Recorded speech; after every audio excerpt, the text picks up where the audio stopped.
Дорогие друзья, я снимала уже не один, не второй ролик о чистках и объясняла все этапы чисток, что бывает, как происходит и прочее. Но я думаю, что надо еще раз более подробно, может быть, уже ясно, четко, прям по полочкам расставить, что происходит во время чисток. Чистка – это очищение биополя человека, его сознания, его тела, его судьбы, его окружения, его жизни, его подсознания, его внутреннего мира, его души. Это все очищается. Чистка не бывает такой, вот я снимаю с тебя неудачи, а все остальное отдельно снимается. Нет, если человек говорит и называет себя практиком, и вы идете к этому человеку, первое, что этот человек делает, это смотрит, что у вас происходит. Должно быть у вас хотя бы 70% совпадений с тем, что человек скажет. И если уже будет вплоть до имен и до просто даты и полностью объяснение вашего настоящего состояния, что и как, когда начало происходить, вот четкое, ясное объяснение, тогда вы можете с уверенностью сказать, что человек вас видит. Человек вас видит и знает, у него есть связь с силами, значит, этот человек способен помочь. Очень редких случаях бывает, что человеку не показывается ваша судьба. Это говорит о том, что человеку не дают вам помочь. Либо вам рано обращаться, либо вы еще не заслуживаете этого спасения, либо вы не к тому человеку должны пойти, потому что вот запрещено ему вам помочь. Такие случаи бывают 1 на миллион. Если у человека из 1000 людей пришел один и его судьбу не показали, это значит дело не в практике, а дело в том человеке. Значит, ему не суждено спастись. Тогда извиняемся, до свидания, расстаемся полюбовно. И не берем плату за труд. Все. Но основное количество людей, которые приходят к практикующему человеку, их судьба видна. Как определить, увидел ли человек вашу проблему и может ли помочь? Если человек четко и ясно сказал о вашем настоящем, это и прошлом, это то, что вы можете проверить, правильно? Что было до вашего рождения и где проблема таится, вы проверить не можете. Это вы принимаете как на веру и на доверие это строится. Но если человек вам рассказал ваше прошлое и настоящее, и оно просто от и до совпадает с тем, что человек вам сказал, значит, этот человек знает эту проблему, которая, если она у вас возникла до рождения, потому что проблемы у человека бывают очень различные. Только тогда вы можете верить, доверять этому человеку, только тогда вы можете с уверенностью сказать, что силы, духи раскрыли этому человеку вашу проблему, и этот человек способен вам помочь. Ясновидение – это первый признак того, что человеку дано видеть вашу проблему, вашу жизнь. Только ясновидение объясняет и говорит о том, что у человека есть связь с духами. И только у того, у кого есть связь с духами, может попросить этих духов, эти силы помочь вам в этой или в другой ситуации. Если вам просто говорят, у тебя порча, у тебя проклятие, вот у тебя карма, там в прошлой жизни ты там была такой-то, сейчас вот карму надо очистить. Или, например, любимая тема – родовое проклятие. Но как, откуда это пришло? Бывает у людей родовое проклятие, конечно, и проклятие рода бывает, и все что угодно. Но объяснить человек должен твое прошлое и настоящее. Это то, что ты можешь проверить. Это то, на что ты можешь сделать акцент и нацелиться. Да, мне то есть полностью описали мою жизнь. Невидящий человек, не знающий тебя вообще, не может это сказать. Если человек, не знающий тебя или знающий 5 минут, объяснил всю твою жизнь, как будто рядом жил, к этому человеку есть доверие. Только тогда вы можете дальше обращаться за помощью. Следующий момент, что происходит? Когда просят помочь, очистить, убрать. Первое, что я хочу сказать. Плата вносится 1 раз.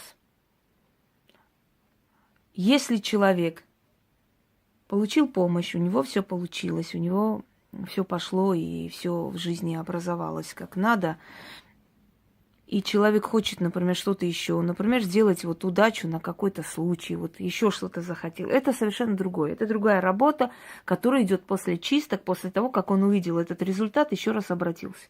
Но во время чисток, если происходит чистка человека, плата берется один раз. Один раз и навсегда. Потом, первое время человек должен каждые 3 дня хотя бы, в течение 2 недель, это я говорю так, как я работаю, в течение 2 недель, каждые 3 дня говорить о том, что происходит, как происходит у него в жизни, потому что идет чистка, процесс чистки. Потом раз в неделю говорить. И вот так вот в течение 3 месяцев эта чистка должна идти. Ощутимые перемены человек чувствует уже в течение месяца. Бывают случаи, когда у человека очень тяжелый случай, долго идет. И такие случаи бывают, но они очень большая редкость. Основное количество людей, 99%, уже в течение месяца ощущает облегчение.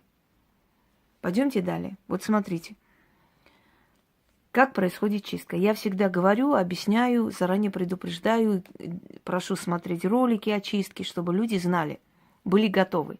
Но в любом случае, когда человеку становится плохо, у него опять возникает вопрос. Либо он не дослушал, не понял, либо он подумал, что не так должно было быть плохо, как ему сказали. Итак, что такое чистка? Значит так, плата вносится один раз, усиливается эта работа до победного, потом закрывается, ставится защита. И открываются дороги судьбы. То есть защищается человек от повторного чего-либо такого. И открывают дороги судьбы, после чего у человека начинает уже абсолютно новая жизнь. Он сам делает эту новую жизнь. Но если до этого момента у него все было закрыто, ничего не получалось, и он бился просто с ветряными мельницами, сейчас то, что он делает, его работа дает результат. Черную энергию снимаешь с человека, убираешь. И его жизнь, его работа, его старания дают результат. Вот что значит чистка. Чистка – это не мгновение волшебной палочки. Чистка – это убирание демонической той черной энергии, которая мешает человеку идти вперед.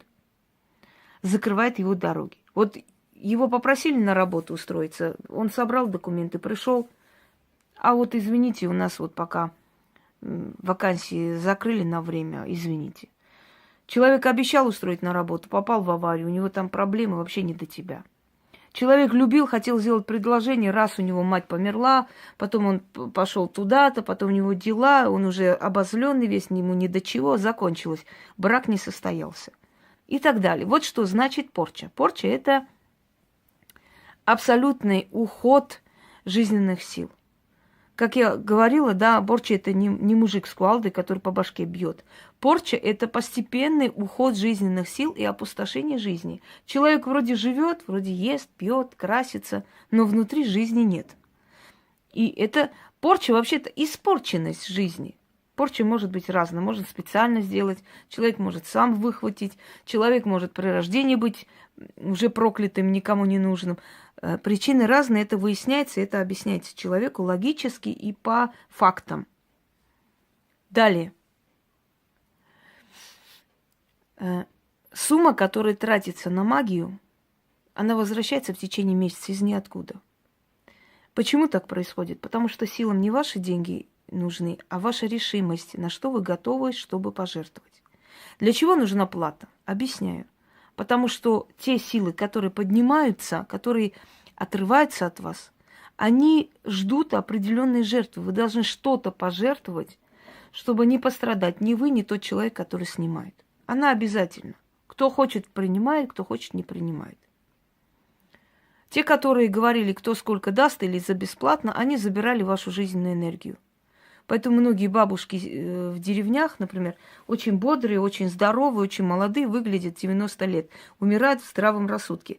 Почему? Потому что за жизнь, сколько людей к ним ходило, в селе что надо человеку? У него все есть, коровы, гусы, куры, там, земля целая, да, километры, картошка, все, что хочешь. Ей ничего не надо. Ей нужна энергия, чтобы жить. Ваше здоровье, ваше немного молодости. Поэтому они тоже забирали себе, начитывая вначале, что я отдаю, а мне пусть дают свою молодость, свою силу. И поэтому такие сильные, крепкие были. А вы что думали, вам бесплатно просто так кто-то обязан и должен? Ну вот ходите за халявой дальше. Далее.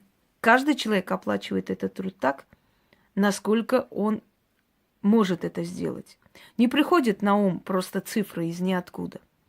Приходит та сумма, которую человек может, располагает и способен отдавать. Эту сумму и называется. Как это происходит, объяснить невозможно, потому что нужно обладать этой силой, чтобы понять, почему, как это происходит. Есть вещи, которые невозможно никак объяснить.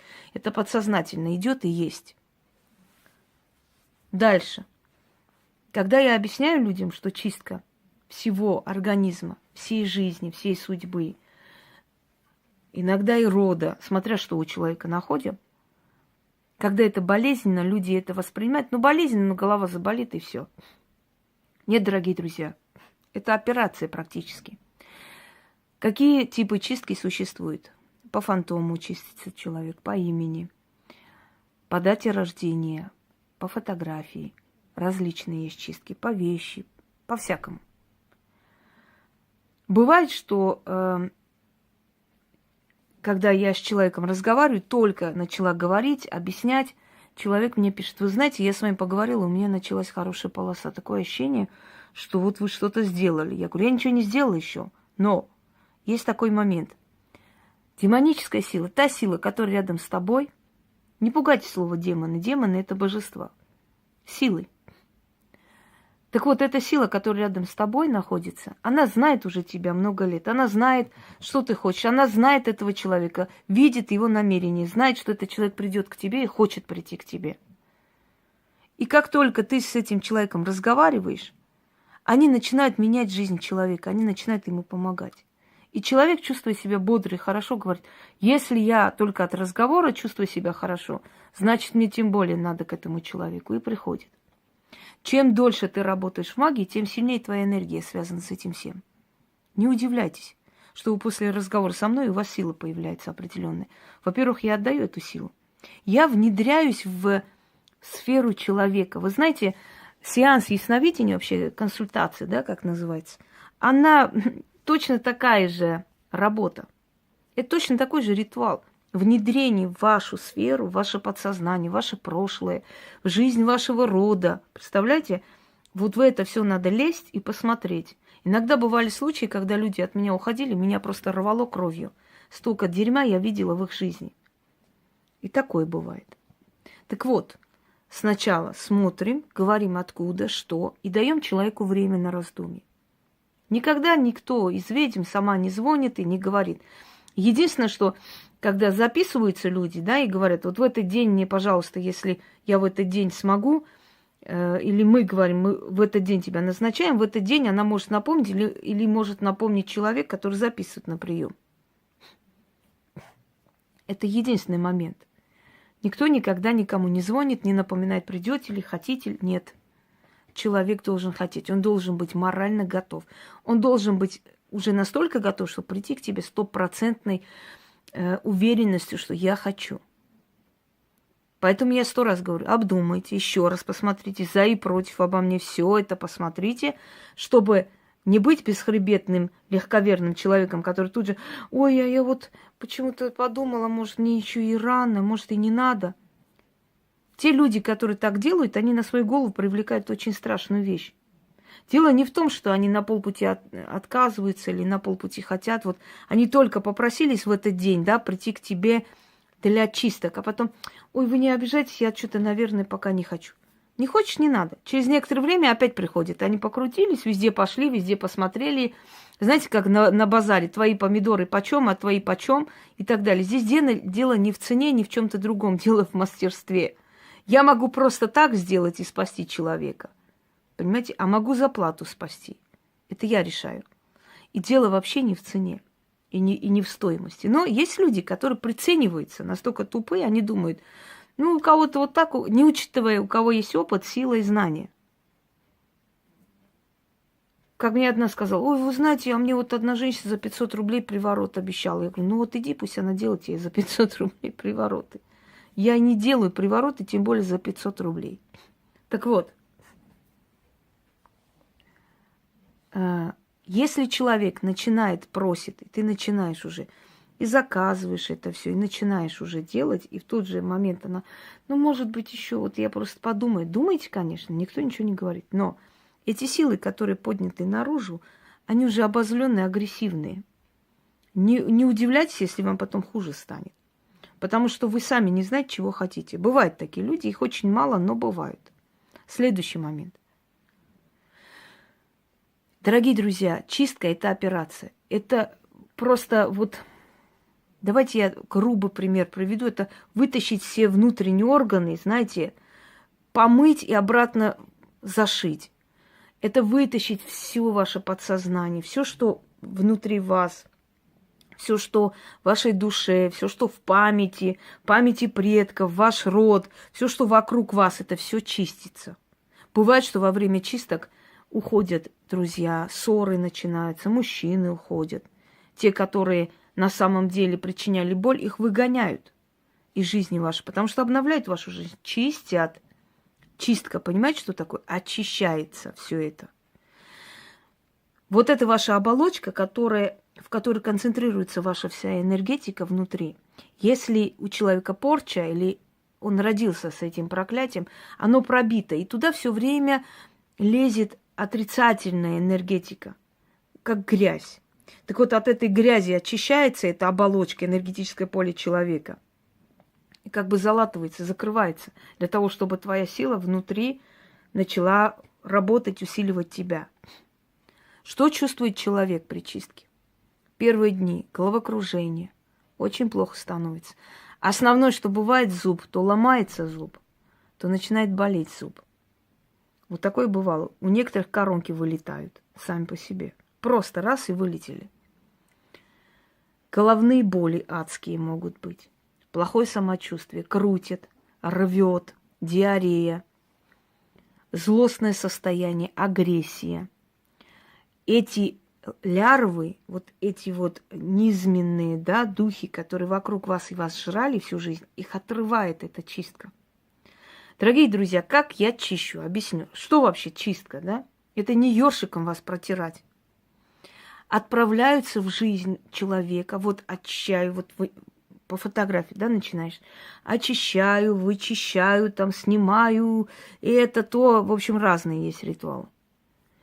И в этот момент по твоему зову отправляется в жизнь этого человека сущности, которые начинают отрывать от вас те сущности. Вы не видите, идет невидимый бой. Отрывать начинают от вас вот эти сущности, эти лярвы, которые как вампиры вцепились в вас и пьют вашу энергию, жизненную силу. Им питаются. Потому что чем больше вы нервничаете, чем больше вы злитесь, тем больше в атмосферу попадает отрицательной энергии. А это как раз для этих низменных существ корм. И для того, чтобы они все время были сыты, они все время вас должны довести в жизни до трясучки, чтобы у вас все время было плохо. Так вот, приходит эта сила и начинает отрывать их от вас. А они, как плохие квартиранты, которые вами питаются, вы же их корм, они не хотят уходить. И начинается просто битва за вас. Вас тошнит, рвет, вам плохо, у вас видение. У некоторых людей просто вся жизнь проходит прямо перед глазами. Есть моменты, когда люди в таком, знаете, в полудреме живут просто. Ощущение, как потусторонние вещи видят. У них открывается ясновидение на некоторое время. У них открывается зрение внутреннее. Люди начинают видеть сущности дома. Люди начинают чувствовать их, они ходят рядом. Смотря насколько это застарелое, насколько это сильное, настолько сильно и болезненно идет чистка. Бывают моменты, когда вам кажется, что мне еще хуже стало. Может, я вообще зря затронула, мне хуже стало. Вот говорят, магии нельзя вот трогать. Блин, мне, наверное, я зря это сделала. У вас начинается сожаление, страх. Не боритесь с этими чувствами, ни так, ни сяк. Отпустите, они сами уйдут. Это всего лишь несколько дней такое внутреннее сомнение, злость на себя, потом проходит. Начинает трясти. Такое ощущение, что с вас сдирают кожу. Вот состояние, некоторые говорят, что на самолет опаздывали, как будто какая-то сила, вот их просто, они отупели, сидят, не идут. Опоздали, 2 раза купили билет на самолет. Эти силы, уходя, должны взять запас еды. Это ваша энергия. А как им взять? Вас затрясти так в последний момент, чтобы вы дали такой большой запас, просто, знаете, такую большую волну отрицательной, злостной энергии, чтобы они это взяли и ушли. Потом начинаются фантомные страхи. Ощущение, что все вернулось. Чувство, что опять что-то одно и то же. Фантомные страхи продолжаются вот через месяц после чистки, 2-3 раза возвращается. Все меньше, меньше и меньше. Что такое фантомные страхи? Когда с вас это снято, ваше тело, ваше подсознание, вы не видите, но ваши стражники это видят рядом. Когда приближаются эти демоны, желая опять войти в ваше поле, опять вас жрать, ваше тело на это реагирует. Она чувствует их, и вы боитесь. У вас начинаются плохие сны, опять страхи. Вам кажется, опять вернулась. Бывают моменты, когда люди говорят, у меня такое чувство, что вернулось. Я говорю, это не вернулось ничего. Они просто пробиваются обратно, пытаются, но они не пробьются. И через некоторое время, вы видели, да, кто полетел? 20 минут, по-моему, ладно. Через некоторое время, они, поняв, что им обратно дороги нет к вам, уходят и оставляют вас в покое. Это длится, эти фантомные страхи могут прийти там полдня, вот помучить, уйти. Через недели-две опять послабее, но вроде бы пришли, опять ушли. В течение 3 месяцев, и они потом окончательно уходят. Очищается ваша жизнь. То, что вы раньше делали 100 раз не получалось, сейчас вы делаете, получается. Потом ваша задача менять вашу жизнь. Вы должны быть активны. Потому что уже у вас препятствий нет, и вы можете смело делать то, что хотели. Уходят люди, которые вам мешали в жизни. Ведь духом, силам виднее, чем нам. Понимаете, друзья мои? Они лучше видят, какой человек нам нужен в жизни, а какой нам мешает. Эти ненужные, лишние люди уходят от вас. Освобождают пространство. Дальше. Начинается обновление жизни. Люди, которые давно не были в нашей жизни, вдруг начинают появляться, звонить, писать. Это активация всего. Но я всегда советую, люди, которые ушли из вашей жизни, они вам не нужны, возвращать их не надо. Судьба вам как будто дает шанс еще раз попробовать. Вдруг вы захотите его вернуть в свою жизнь. Не советую, хотя это ваше дело. Далее. Вот то, что вы почувствовали, вот это адские, вот эти муки и боли, будет чувствовать тот человек, как только с вас это уйдет, и вы отпустите эту ситуацию. Не сидите, считайте минуты. Просто переживите этот момент, потому что эти боли как пришли внезапно, так внезапно уходят, как будто их и не было. Будет чувствовать тот человек, который вам это сделал. Эти люди, если далеко, приходят во сне. До смешного доходит. Вот мне человек попросила, ее сына пытались посадить ни за что. В общем, целая история, они там дали очень много денег и так далее. И она говорит, они очень далеко живут, мы оттуда уехали, но я хочу им отомстить. Я говорю, не вопрос, начали ему мстить. Я говорю, как только узнаете о них что-нибудь, сообщайте. Она говорит, ну я навряд ли узнаю, они очень далеко. И вы знаете, она мне пишет, вы не представляете, Инга, у меня такой шок. Он позвонил моему сыну, что-то долго объяснялся, говорил. Я в жизни бы не подумала, что он позвонил. Они ни наш адрес не знают, ни телефон, но он как-то его добил и нашел. Потому что удар пошел, и они подсознательно чувствуют это за что-то. Когда человек виноват, любое происшествие, любую беду в своей жизни, он сразу чувствует, знаете, как сильно, остро. О, началось возмездие. Когда тебе не за что извиняться, да, когда ты не виноват, правда, ты живешь чистой совестью, тебе спокойно. Ну, трудности, проблемы, ну, бывает. А когда человек знает, что он натворил, знаете, да, знает кошка, чье мясо съела, вот они знают, что они натворили. И как только что-то у них случается, они сразу, у них страх и паника. Это возмездие, что-то сделали, как-то мне мстят за это, понимаете? Начинает звонить. Как говорят, преступник возвращается на место преступления. Преступник начинает звонить тому, кому сделал это преступление, по отношению к кого это сделано было. Это говорит о том, что удар пошел. Все, что вы почувствовали, эту адскую боль, мучение, будет чувствовать тот человек, который на вас это навел. Если это наведенное.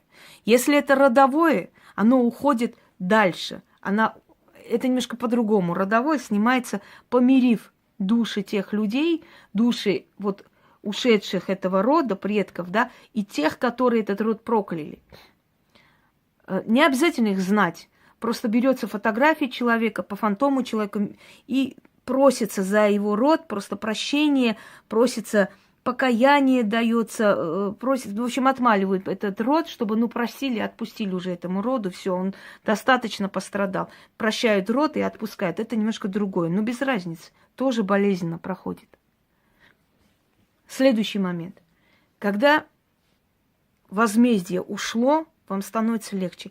Будьте уверены, что как только вот этот мучительный момент ваш прошел, чем сильнее вы мучаетесь, тем сильнее будет возмездие. Как только этот момент мучительный прошел, вот эти силы, которые были отправлены в вашу жизнь, которые вас жрали, они же должны кого-то есть. Я на себя их не возьму, в никуда их не отправлю. Не верьте никогда, когда говорят, снимаю в никуда. Что значит в никуда? Кто отправил, тот и забрал. Так и сказано везде. Кто послал, тот себе прибрал. Кто мне пожелал, тот себе и забрал. Ну, это смешно. В никуда ничего не снимается. Ой, я снимаю в никуда, чтобы никому не сделать вреда. Это а почему это? А где логика? Он мне сделал все, что угодно, а я сниму, лишь бы, ну, пусть не пострадает, жалко его. Он пошел мое фото закопал, а я сниму куда-нибудь в другое место, чтобы человек не пострадал. Какого хрена? Пусть он страдает и знает в следующий раз, когда он своими дрожащими руками пойдет что-то фото закапывать, чтобы он задумался своими тупыми мозгами, что мне это вернется. Что значит никуда? А в чем тогда смысл магии? Наказать. Показать человеку, ты был неправ, больше так не делай. Так вот, это возвращается обратно. И вот эти все лярвы, эти все сущности, которые были с тебя сняты, содраны, возвращаются тому человеку, который это сделал. Начинается в жизни паника. Все те люди, которые знают лично этих людей, был момент, когда я говорила, что их няня это все подкидывает и делает. Они мне не верили. Я говорю, я с вас сниму это, и она явится. Они говорят, мы уже давно не общаемся, она уехала в другой город. Ну, в общем, уехала от Москвы на 3-4 часа ехать. Я сняла с них, она говорит, вы не представляете, у меня такой шок. С утра пораньше, 7:30 мне стучат, я, говорю, полусонная дверь открываю, няня наша с угощениями пришла к вам. Здравствуйте, я так хотела вас видеть, прямо с утра испекла свеженькие, принесла и так далее. Зачем? Перекинуть обратно. Своими наивными мозгами она думает, что она перекинет обратно, если что-нибудь принесет. Ничего не перекинет, не верьте в это. Что если я что-нибудь у нее опять возьму, у меня... Нет, это только у слабых может так. Но если с вами сильный человек работает, ничего никто не вернет. Следующий момент, следующий этап. Мир начинает вокруг меняться постепенно. Что у вас не получалось, снова получается. Вы начинаете молодеть. Не рай наступает, но возвращается та судьба, которая была вам предназначена. Вы должны были так жить. Женщины молодеют, это уже не первый раз. У них становится настроение больше, и люди начинают смотреть, говорят, да ты прям цветешь, ты как-то так влюбилась, что ли, что у тебя там случилось? Молодеют женщины, становится легче, сон нормализуется, страхи уходят, понимаете? Некий такой пофигизм приходит в жизнь, когда спокойно воспринимаются и проблемы, и их решения. Человек не зациклен на страхах. Постепенно меняется жизнь. Некоторые встречали вторую половинку по-разному, смотря на что ты нацеленно делаешь. Второй этап. Призывается некая сила защиты. Это некая сущность, которая приходит к вам и начинает вокруг вас просто кружиться, скажем так. Для этой силы нет пространства и времени. В душе вы, она в душе защищает, спите вы, она рядом защищает. Эта сила начинает отгонять все ненужные черные силы, которые вокруг накапливаются. Завистливых людей начинает наказывать. Люди, вот заметьте, те, которых я чистила, те, которые все время пытались вас там клевать на работе, доставали, да, и так далее, жалили вечно, они начинают избегать встречи с вами. Они не могут уже вас вампирить, им становится рядом с вами плохо, и они перестают вас клевать.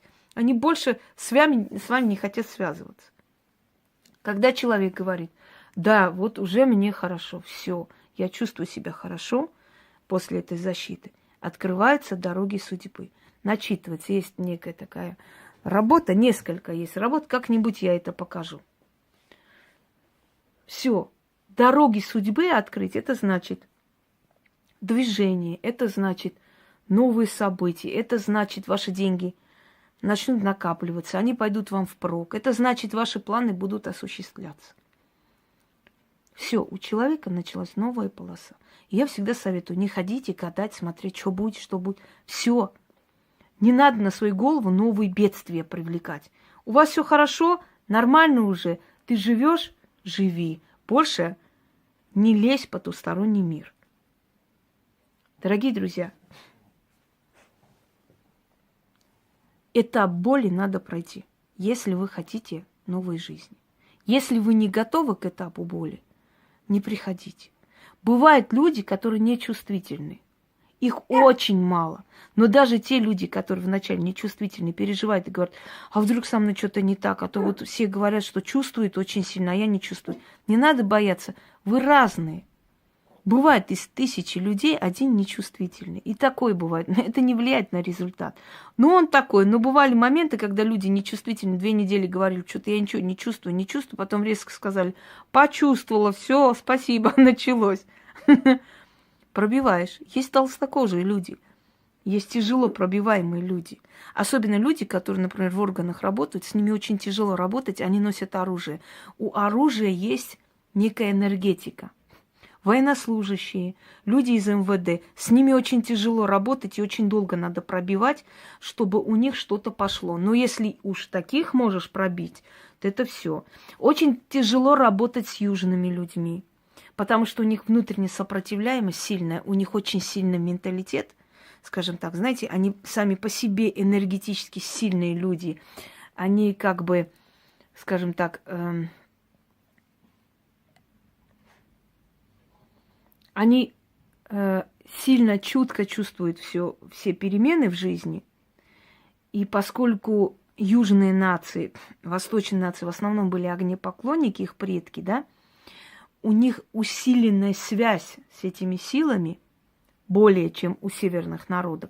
И с ними тяжело, сопротивляемость сильная. То есть они, как бы сказать, ну, в общем, тяжело даются. Но с ними тоже, если работа пошла, если южных людей тоже смогла очистить, значит, все нормально. У тебя препятствий никаких нет. Темпераментные, вот, никак не вспомню слово. Темпераментные.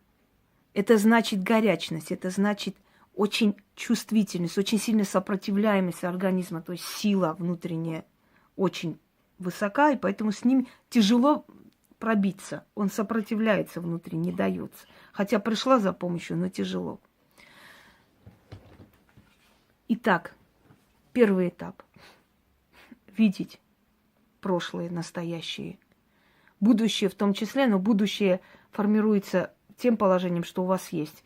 Вы приходите в основном исправить ситуацию. Момент боли, защиты, открытия дорог судьбы. Вот это и есть чистка. Обдумайте, если вы готовы, только тогда и приходите. Всем удачи!